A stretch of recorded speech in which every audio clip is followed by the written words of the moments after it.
కామారెడ్డిలో మాదిగ రిజర్వేషన్ పోరాట సమితి ఎంఆర్పీఎస్ ఆధ్వర్యంలో ప్రధానమంత్రి నరేంద్ర మోడీ, సీఎం రేవంత్ రెడ్డి, మందకృష్ణ మాదిగ, బిఎన్ రమేష్ కుమార్ చిత్రపటాలకు పాలాభిషేకం నిర్వహించారు.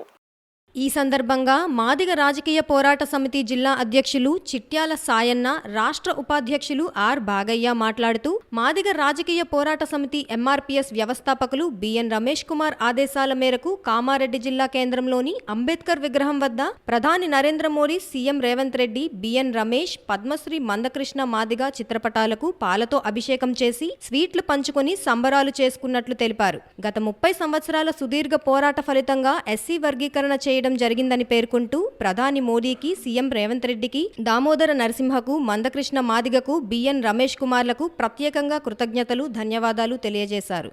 అందరికీ ఈ ఫలితాలు ఏదైతే 18% రిజర్వేషన్ ఉందో ఈ అన్ని 59 కులాలకు దక్కాలనే ఉద్దేశంతో ఈ యొక్క మాదిగ దండల పోరాటము 1994లో మొదలుపెట్టడం జరిగింది. దీన్ని రకరకాల ఉద్యమాలు చేసి ఇప్పటికి సాధించుకోవడం జరిగింది. అంటే పక్కపంటి బీసీలకు 96 కులాలు ఉన్న బీసీలకు 25% రిజర్వేషను ఏబిసిడి ఇక ఎక్కడిగా విభజించబడదో వర్గీకరణ చేయబడదో అదేవిధంగా ఎస్సీ దాంట్లో కూడా ఏబిసిడి వర్గీకరణ కావాలా. అంబేద్కర్ ఏదైతే సాధించి పెట్టిందో ఈ యొక్క 15% రిజర్వేషన్ అన్ని కులాలకు చెందాలనే ఉద్దేశంతో మందకృష్ణ మాదిగ యొక్క ఉద్దేశము, ఆలోచన దాన్ని ఇప్పుడు సాధించుకోవడం జరిగింది.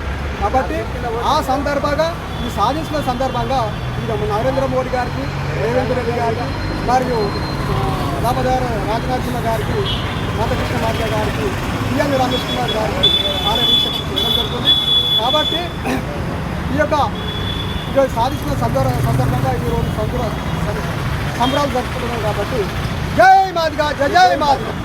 ఈ ఏబిసిడి వర్గీకరణ వీళ్ళందరూ ప్రాణాల త్యాగాల వల్ల, మందకృష్ణ మాదిగ ఉద్యమం వల్ల, ఇవాళ మాదిగల ఉద్యమం వల్ల ఇవాళ ఏబిసిడి సాధించుకోవడం జరిగింది. కాబట్టి ఇవాళ ఏదైతే సుప్రీంకోర్టు 7 మినిస్టర్లతోని ఏదైతే న్యాయంగా ఉన్నదో రాజ్యాంగంలో మాదిగలకు ఏబిసిడి వర్గీకరణ కంపల్సరీ కావాలని 7 మినిస్టర్లు పిలుపును ఇచ్చారు. అది ఇచ్చిన వెంటనే కేంద్ర మంత్రి నరేంద్ర మోడీ గారికి అప్పగించడం జరిగింది.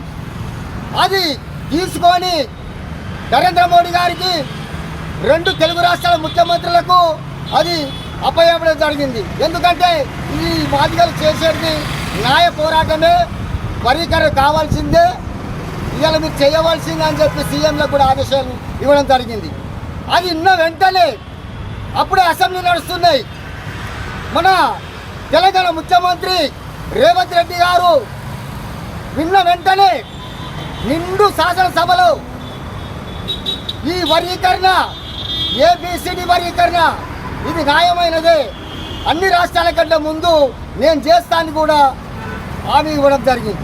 ఇచ్చిన ప్రకారము మన తెలంగాణ రాష్ట్ర ముఖ్యమంత్రి రేవంత్ రెడ్డి గారికి ఇవాళ వర్గీకరణ చేశాడు.